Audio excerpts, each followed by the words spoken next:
What's up, everyone? We're Blackpink, and we just had an interview on the Zach Sang show. We had a lot of fun, so please check it out. Let's do this. Zach Sang Show. Beautiful humans, hello. Hello. Hey. We have Dan here. Hello. And we have the Hi. beautiful ladies of Blackpink. All right.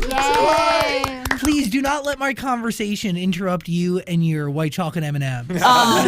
Okay. These are really good. By the way, there are nuts in them. Mm-hmm. We're good. We're good? Yeah, we're all okay. Yeah. Okay, I just want to make sure. You never know. By the way, Coachella, what is going on? Congrats. No, thank you so much. I mean, it's freaking crazy, right? Wow, it's crazy. Absolutely nuts. I mean, do you genuinely mean that when you say it? Because so much life is happening right now around you. And from the outside looking in, it could be seen as crazy. Yeah. I mean, I'll have to say, when I was performing at Coachella, it was the most intense 1 hour of my life. Like, that was just too much energy from everybody. Like, I couldn't handle it. I'm still not over it.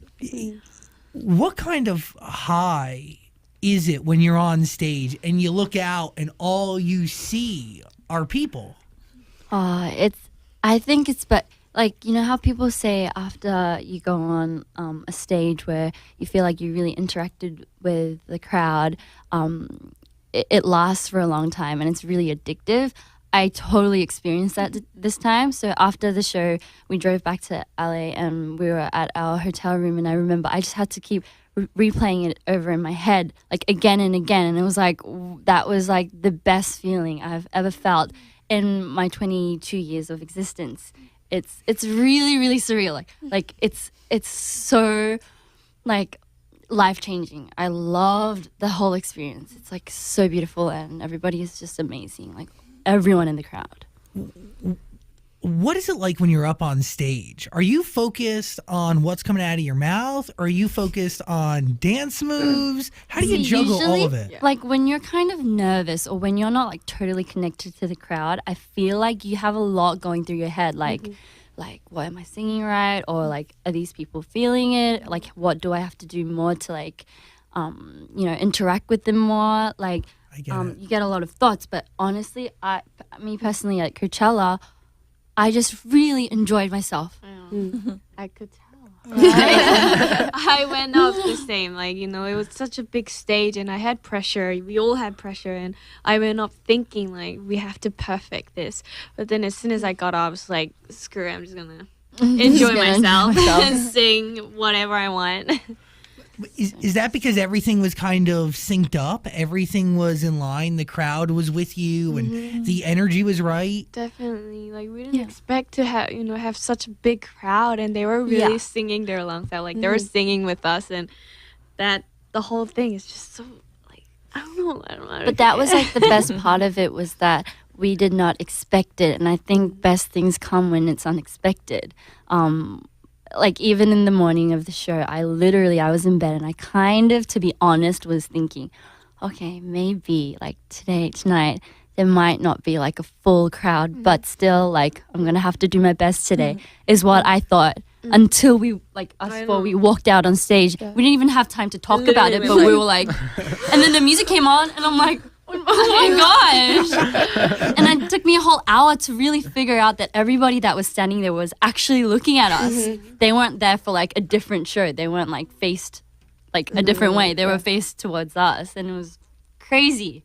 Crazy. You set yourself up for the worst, and the best Yeah. ended up happening. I mean, flattered. You said something pretty interesting, right? Like, why you guys then, right? You didn't expect all these people to be there. What is it about Blackpink? What is it about what you stand for that people feel connected to the art that you release?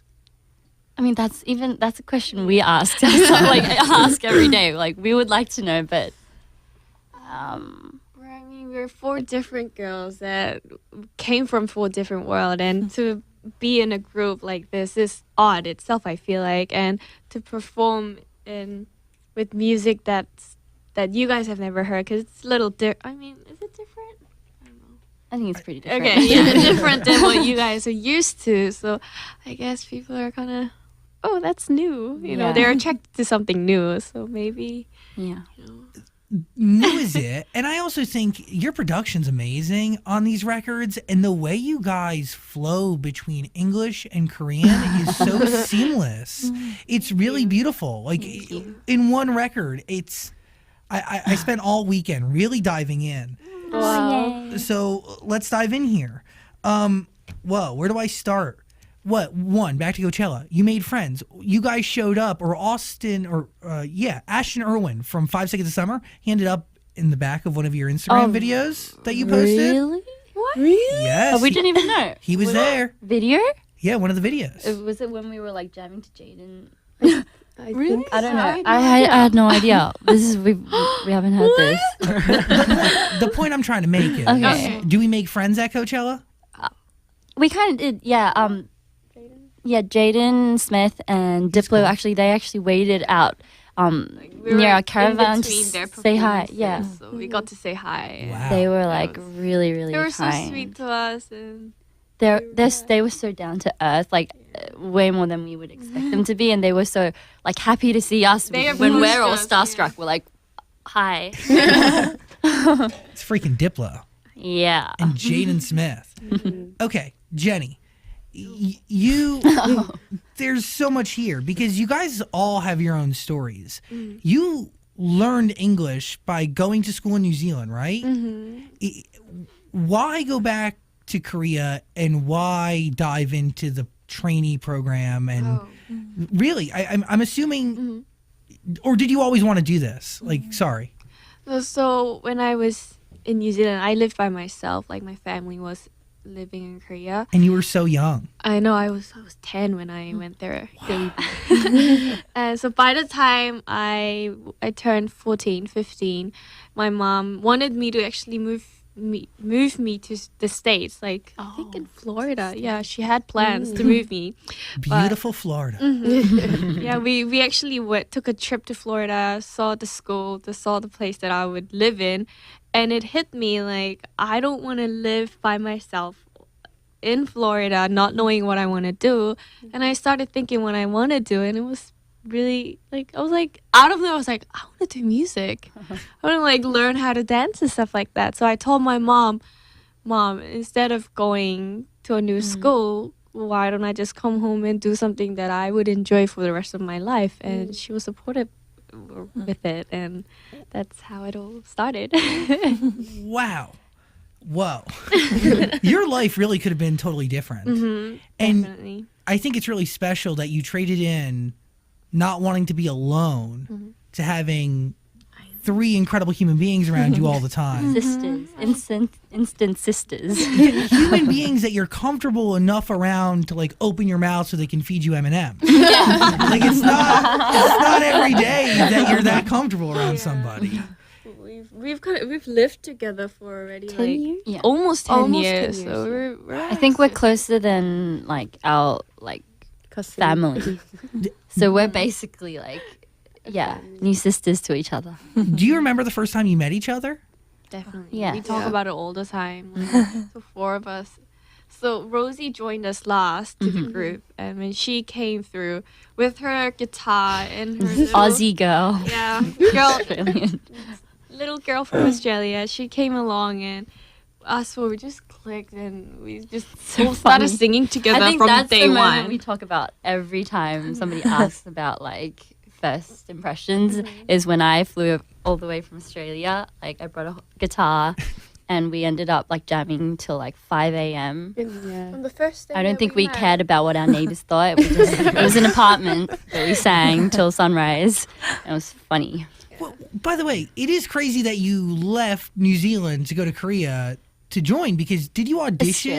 Australia? I'm so sorry. No, it's okay because I was born in New Zealand and I lived in Australia and then I left. Did you audition for YG in Australia? Yes, like literally like just an open audition. Why'd you do it? Because my dad told me to. I think he was sick of me like screaming at the top of my lungs on my piano every night at like 12 a.m.